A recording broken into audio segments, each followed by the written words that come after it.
Težke kovine se vežejo in telo jih zamenjuje za minerale, ki pa jih seveda mi nujno potrebujemo in jih s hrano, torej in naše telo, ne dobi dovolj. Svinec izgleda kot kalcij, zato gre direkt v naše kosti. Kadmij je videti kot cink, zato gre torej v naše možgane, oči in tudi v prostato. Živo srebro je videti kot selen, zato gre v ščitnico in podobno. Aluminij, no, ta je pa videti kot magnezij, zato gre seveda najprej v naše mišice in tudi možgane. Strokovnjaki pravijo, da potrebujemo tudi, ne boste verjeli, od 1 do 3 let, da se izločijo. Tako da ravno neka hitra kura, recimo nek 14-dnevni detoks pri težkih kovinah, žal ne bo pomagala.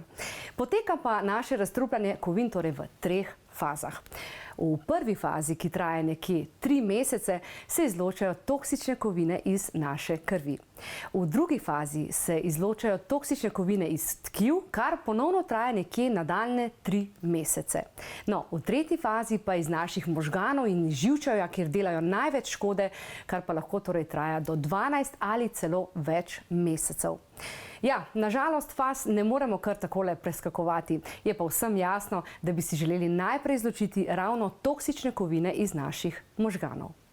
Ko pa prijemo do čiščenja možganov in pa živčevja, se pa resnično, ko mi to čistimo, se lahko pozna mogoče, da nismo razpoloženi, kakšna zmedenost, kakšna res tisti hudi glavoboli, neki hudi, ne vem, hude bolečine v mišicah, ampak to je samo zato, ker to mi čistimo ven iz telesa, ne? Katere diagnoze, ki jih v starosti dobimo, so to? V bistvu lahko se začne zdajle, najbolj pereče so demence, Alzheimerjeva, potem fibromialgija je tudi povezana s težkimi kovinami, ne. Tudi vse te psihične težave, bolezni, ne, to je vse povezano z težkimi kovinami, ne. In tudi nenazadnje nosečnost, vsi ti splavi, to je vse povezano s težkimi kovinami, ne, tako da tukaj je resnično smiselno že prej začeti z detoksom, ne samo takrat, ko mi že opazimo določene težave oziroma ko že prejmemo diagnozo, ampak treba je telo že prej pripraviti, ne? Da resnično čistimo potem samo tisto, kar sproti dobivamo v samo telo. Kar je pa najbolj zaskrbljujoče, je to, da obstaja kar nekaj poklicev, ki so bolj podvrženi težkim kovinam. Torej večjemu tveganju za izpostavljenost toksinom, kemikalijam in tudi drugim nevarnostim, kar seveda lahko vpliva na njihovo zdravje. To so ponavadi ljudje, ki imajo skozi neke težave ali pa, bog ne daj, kakšne hude diagnoze, tudi pa ne vedo sploh, od kod so prišle in kaj dejansko je vzrok. Našteli bomo nekaj poklicev, ki so lahko bolj izpostavljeni toksinom in imajo zato največ možnosti, da torej toksične kovine v telesu povzročajo težave. Prvi so industrijski delavci. Ja, delo v industrijskih okoljih, kot so proizvodnja kemikalij, barv, topil, pa pesticidov in tudi drugih kemikalij, lahko izpostavi delavce številnim nevarnostim. Naslednji so gradbeni delavci. Ja, le-te skoraj vedno pridejo v stik z nevarnimi materiali, kot so azbest, pa težki kovinski prah in tudi kemikalije za gradbeno uporabo.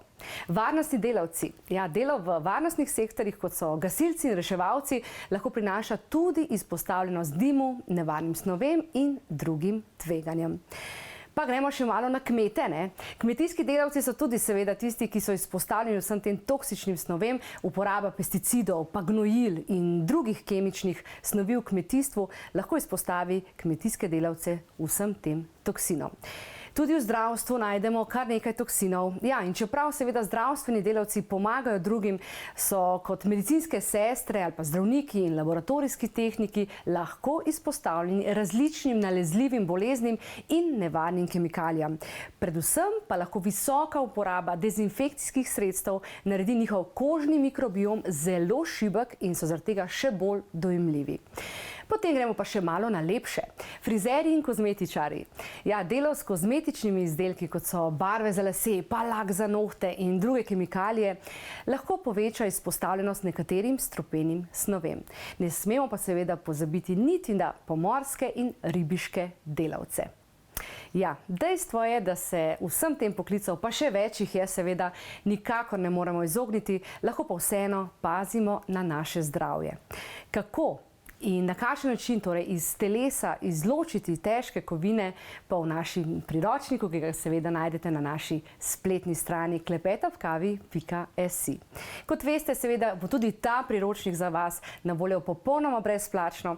Notri boste našli razlago in tudi veliko predlogov, kaj lahko torej vi sami storite v vseh teh 3 holističnih stebrih.